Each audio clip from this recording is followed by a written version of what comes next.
What's up? This is Cam checking in for Bird Attack Records. We're here at Punk Rock Holiday version 1.6, and I'm with the international superhero of ska music, the Toasters. Bucket. What's going on? How are you doing, man? Nice to meet you. Thanks for having me on the show. This is actually the third one that we've played. The third one? Yeah, we played the first one, and the third one, and now the sixth one. So, All right. so we're veterans of this event. You're veterans. How are you enjoying yourself so far? Do you have any off time to like go in the water? And, I've just actually flown in from Texas, so I hope I'm here on the right day to play my show. I've got to deal with the jet lag, but we have a day off tomorrow, so we'll go down floating around on the river. do some sightseeing? Yeah, it's beautiful. The water is cold though. So. And they have also, I don't know if anybody knows, but just down the road here in Caporetto, the next town, they have a World War I Hemingway Museum. Okay. Because right here is where they wrote For Whom the Bell Tolls. Yeah. Because there was a lot of fighting here in World War I. Yeah. And all around in these mountains you can see down here, that you could go in the tunnels and the trenches and the bunkers and have a trip around those battlefields. So it's a pretty historical area. You like looking up historical stuff when you're on tour? Yeah. Well, a lot of the kids here now are assisting in this great punk rock event, but in 1915 they were all killing each other, so there's 200,000 dead teenagers up in the mountains there. Wow. Yeah, pretty crazy. So there's tales to be told. Yeah, tales to be told, but it adds to the vibe, so this is our way of making sure no more stupid war, just punk rock and roll. Just punk rock music and love. That's right. So with 9 albums under your belt and with over 30 years of experience, is being in the band, do you feel like veterans? Like you were saying earlier, you feel like a veteran, but is there still an element of curiosity, artistically? Yeah, because I mean, a lot of it, I'm not going to lie, a lot of it is the same old, and getting to the place can be a drag.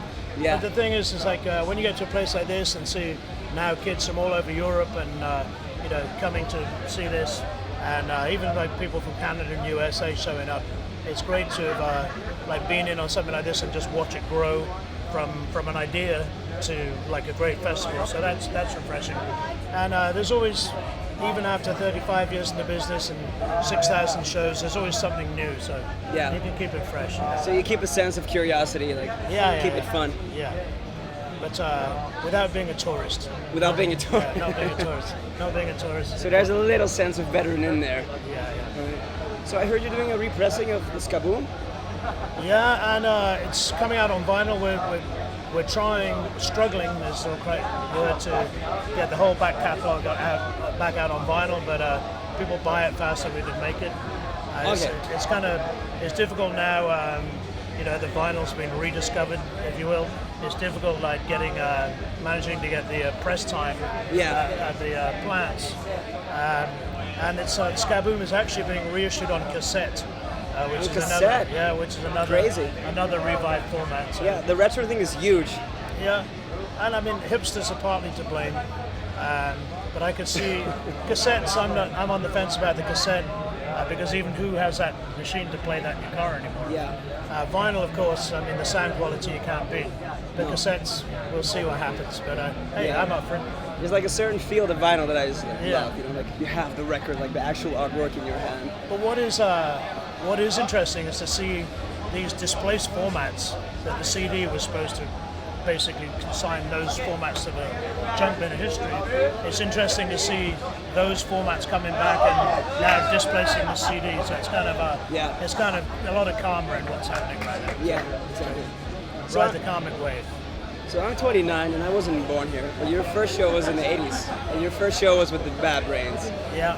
What was that like? I was just talking to somebody about that now. I mean, at that time on the Lower East Side, there was a huge hardcore scene kicking off, and we were rehearsing in 171A rehearsal studios on Avenue A, which is a guy called Jerry Williams from the Cigarettes, which was a pretty seminal North Carolina punk band.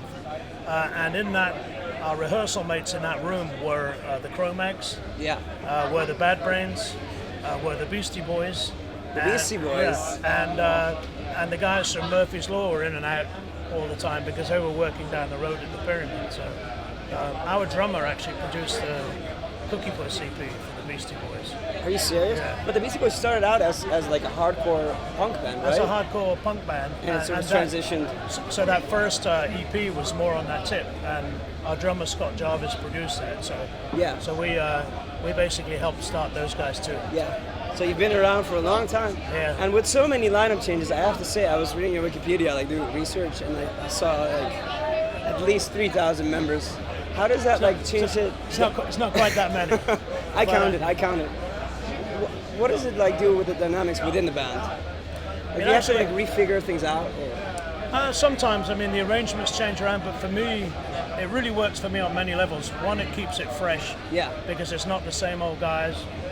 People say, why don't you tour with the original lineup? So, well, I'd have to dig two of them up first because it's hard to tour with like guys who are up on the big stage in Yeah. the sky.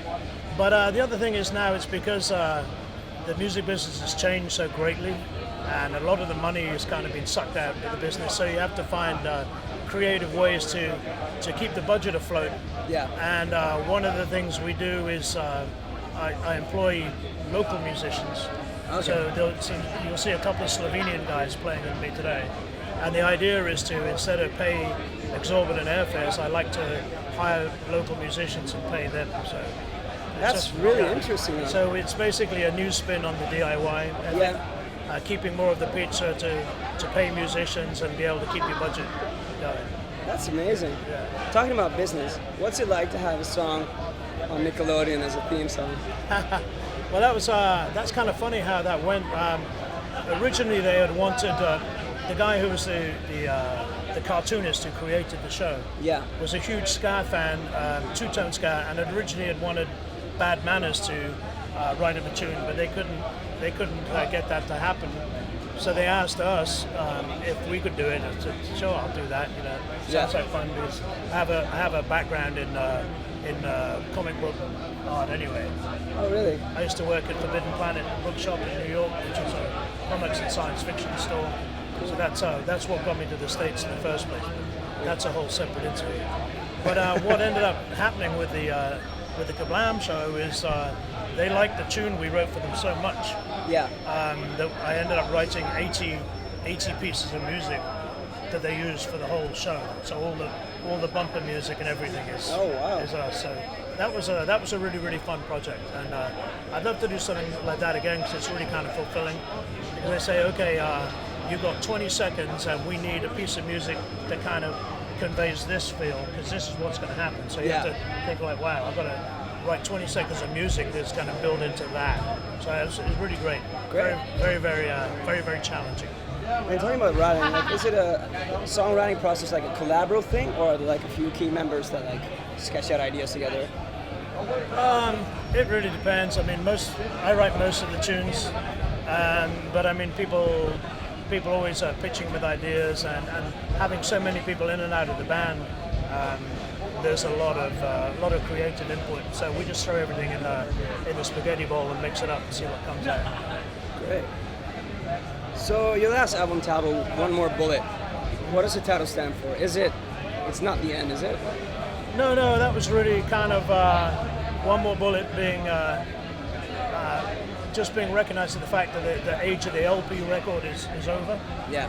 It's gone the way of the dinosaur. So you'll notice we haven't put out a whole album since then. Yeah. Our output has been on singles, and 7-inch vinyl is what we're doing. So I kind of refuse to go in and invest a lot of money making an album. So Yeah. Google and YouTube can just rip me off and stick it and play it and not pay me anything. It's the future, isn't it? Yeah, it's the future, but I mean, you don't have to agree with that, so I'd rather go kicking and screaming and do things our way. So Yeah. we're releasing all our new tunes on 7-inch 45s now. So, see what Google can do with that. We haven't even digitized some of them, so they can't put them up there. So you have to protest any way you can, and I don't agree with that business model. The streaming? No, because it's really super unfair to artists, and especially people who are trying to get a break and start up. How can they have a career basically they can't monetize their performances and their art. And the product, yeah. Yeah, so I'm totally against that. I much more prefer doing something like this, Yeah. where people come to a festival and set up their gear, See each other, talk to each other. and the fans can come and buy the stuff, support the artists. I want to go back to this kind of marketplace, Yeah. and have nothing to do with that marketplace. Fantastic. I couldn't agree more. So when can we expect some new music? Speaking of. Well, I have some tunes in my back pocket. Well, not right now, figuratively, not literally. So the next 45 is actually going to be a reissue of the Ska Killers tune that I re-recorded with a Japanese band in Tokyo last year. Yeah. And then there's another tune we're working on called Life is a Party. Life is a party. Yeah. Which is anything but that. It's basically a critique on runaway capitalism. But that'll come out later in this year, and then off we go. Fantastic. Bucket, thanks thanks, for being man. with us. We really appreciate it. Bear Attack Records. Fucking stay tuned.